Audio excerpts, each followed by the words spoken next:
Here's a long, engaging, emotional narrative based on your title. Single dad brings a woman to his sister's wedding. The groom calls her boss, with a powerful hook, deep characters, dramatic conflict, and a strong finish, perfectly paced for approximately 15-minute YouTube video. The moment he walked into the grand reception hall, every head turned. Luke Daniels, single father, overworked mechanic, man who hadn't slept more than 3 hours straight in years, stood in a sleek black suit that didn't quite fit right. In his hand was his son's miniature toy car, forgotten for the first time in a long while. At his side walked a woman in a soft yellow dress, calm, poised, unmistakably out of place in this sea of silk gowns and polished shoes. They stopped at the entrance, and the murmur began. Who's she? Is she his girlfriend? Is she a friend of the family? No one guessed the truth, least of all his sister, Emma, who gasped the moment their eyes met. Because this was her wedding day, and everyone assumed Luke would walk in alone. 3 years ago, Luke's life hadn't looked like this. His wife, Sarah, had passed suddenly, leaving him to raise their son, Noah, all alone. Nights blurred into days of hospital bills and toddler tantrums. Work was never steady, and hope was something he hadn't felt in a long while. Until the day he met her.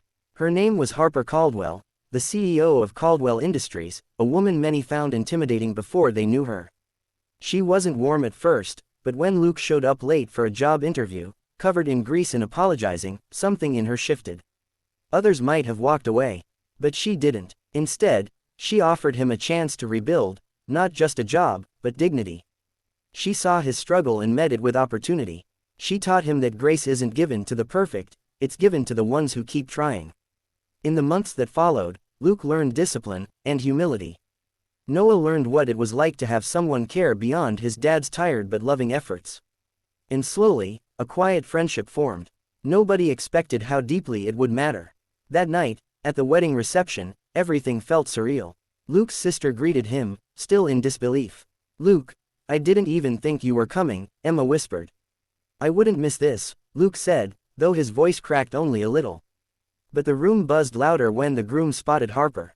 He froze mid-toast, his eyes widening as recognition flared. Harper wasn't just any guest. She was the groom's mentor. The woman who had given him his first real shot at success. And yes, he had just called her his boss when introducing her earlier. Gasps rippled through the crowd. Some faces flushed with jealousy. Others with admiration. A few, with judgment. Noah tugged at his dad's pant leg. "Dad, why does everyone look weird?" he asked softly. Luke crouched down to his son and smiled with honest warmth. "Because they see something special," he said. "Not just in her, but in what she's helped all of us become." And those words were true, not just for Harper, but for Luke himself. But the night wasn't smooth. An aunt approached Luke later, too loud, her words too sharp. "You sure she's just a friend?" she whispered with a sneer. "You sure you're dressed properly? This is a real wedding." Luke felt a familiar ache in his chest, old insecurities clawing their way back. But before he could reply, Harper stepped in. With a quiet firmness that drew every eye, she said, "Luke is here because he chose to be. And he chose well." Her voice wasn't loud, it didn't need to be. But everyone heard it, and the room, suddenly, felt smaller, so every guest could see just how big Luke's heart had grown. Later, when the dance floor opened, Luke hesitated. Noah looked up with hopeful eyes, waiting for his dad to move. Luke took a breath. He didn't know all the steps. He didn't care. He lifted Noah into his arms, and they began to sway.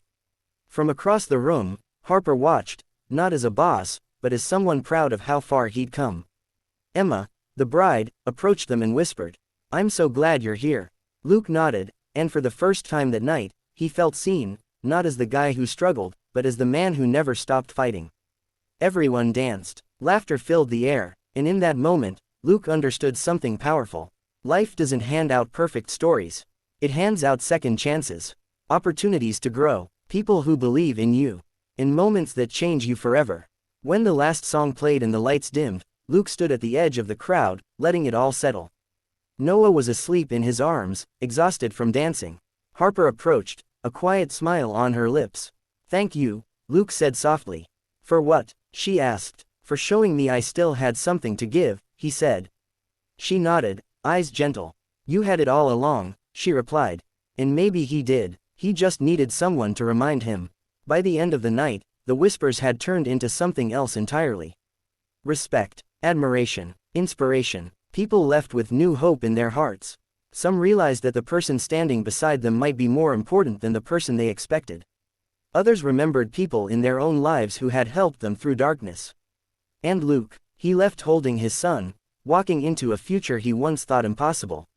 Not because he had all the answers, but because he'd learned how to believe again. Message: life's greatest strength doesn't come from perfection. It comes from perseverance, support, and the courage to rebuild.